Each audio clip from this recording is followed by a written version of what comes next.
Hello traders and welcome to the market opening preview November 5th, 2014 on a Wednesday. Traders, great to be with you, coming to you live from Pattaya, Thailand. We have beautiful blues, sunny skies, white sandy beaches, people walking all over the place, having a great time. It is absolutely gorgeous outside. Traders, this is brought to you through FXCL Excellence in Trading. Traders, let me introduce myself. My name is William Gilday. I am a professional Forex trader. I've been trading since 2006 and 2008. I retired from a wonderful career in the fire rescue department out of the great state of Florida in the United States. Traders, I came to Thailand on a 3-month holiday, and well, traders, I'm still here. Still here. Traders, I trade Forex every single trading day. I'm at the charts, I'm listening to the fundamentals, and I'm looking for those opportunities to enter trades to make some profits. Let's take care of the legal stuff. This is our risk disclaimer. Forex trading has a large potential of rewards, but also a large potential of risk. You must be aware of the risks and be willing to accept them in order to invest in the Forex markets. Traders, please do not trade with money you cannot afford to lose. Always remember, traders, that past performance of any trading system or methodology is not necessarily indicative of future results. Alright, let's head over to the news. Let's take a look at what happened with the markets yesterday. The Dow was up at 0.10%. S&P 500 was down negative 0.28%. NASDAQ down negative 0.31%. The Russell 2000 also in the red at 0.41%. Wow, a lot of red there. Let's move over to the other side of the pond. Let's take a look at the Eurozone. Wow, look at all that red. The DAX closed negative 0.92%. The FTSE 100 closed 0.52%. The CAC 40 closed 0.152%. And the Euro Stoxx 50 closed negative 1.52%. Traders, let's come on over to Asia where I'm at. Let's take a look at some of the markets that are currently trading. The Nikkei 225 is up barely at 0.14%. The S&P ASX 200 out of Sydney is currently negative at 0.25%, and the Shanghai is also negative at 0.47%, and the Hang Seng is negative 0.59%. Alright, traders, let's take a look at the calendar. Hopefully we got something going on today. It's been a very slow information week, I guess we can call that. That'd be a good way to word it as we are scrolling. Yes, in the London session we have services PMI out of the Great British Pound. That should move some pips one way or another. And in the U.S. we have ADP non-farm employment change. That will do something. I don't think very much, but it will do something. And then we have ISM non-manufacturing PMI also in the New York session. And that looks like about it for news, traders. Commentary today. I thought trading was a very difficult day yesterday. I actually did not enter any trades live yesterday. I missed one trade, but I thought there'd be other trades, and I did not trade New York, so yeah, no trades for me yesterday. Very quiet day for me as far as trading yesterday. No trades. Lots of hours in the office, but no trades.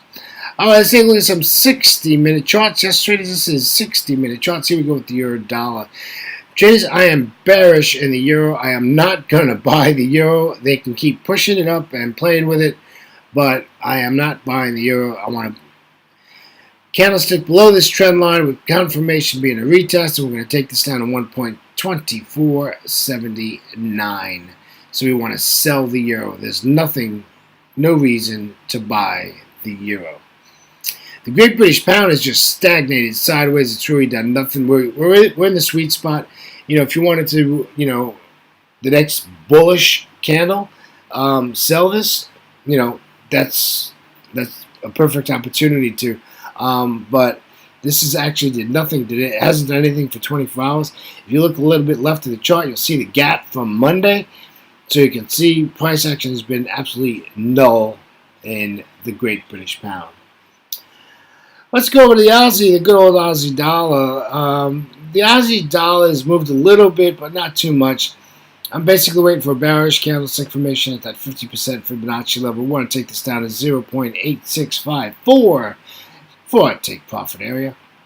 And we'll use the 200 exponential moving average at 87.70 for our stop loss.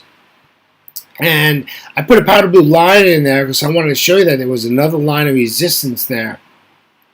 And as you can see, this line has been hit like 5 times, and it has respected it. So we'll keep that on the chart as long as we are close to that area of price. But I'm looking for a bearish candlestick formation, and we'll take this baby to the downside. Here's our Euro Aussie. Again, another one of these pairs where, the Euro Aussie is a funny pair. When it works really well. When it doesn't work, it doesn't work very well.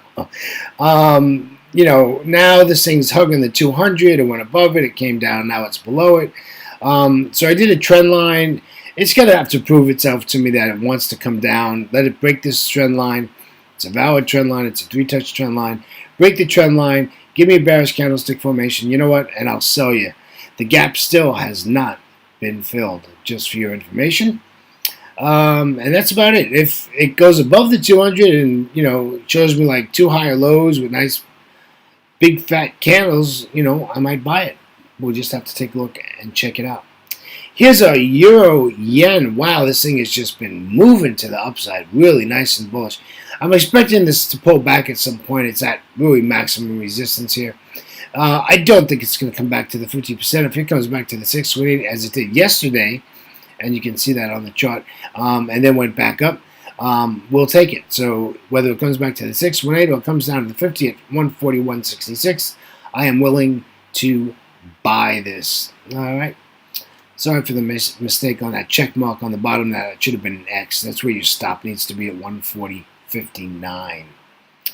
The New Zealand dollar, another interesting pair. It's bearish. I mean, take a look at the daily chart. It's very bearish, and now it's hugging the 200 exponential moving average. It's really got no direction now. It's not doing anything, and I'm waiting for some sort of direction.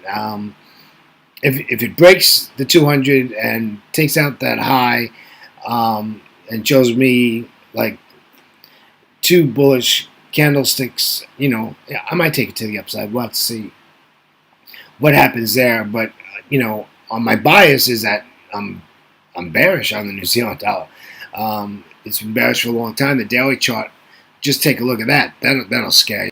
So we're extremely bearish on the New Zealand dollar, but at the present moment, we're just going to have to wait and see how this works out. Traders, on behalf of myself, William Gilday, and our great friends at FXCL Excellence in Trading, I'd like to thank you for joining me on this Wednesday. Traders, always remember that we have the market opening preview every single day before the London Open. And then, of course, on Friday, we have the Friday wrap-up, which is about 4 hours after the market closes in New York.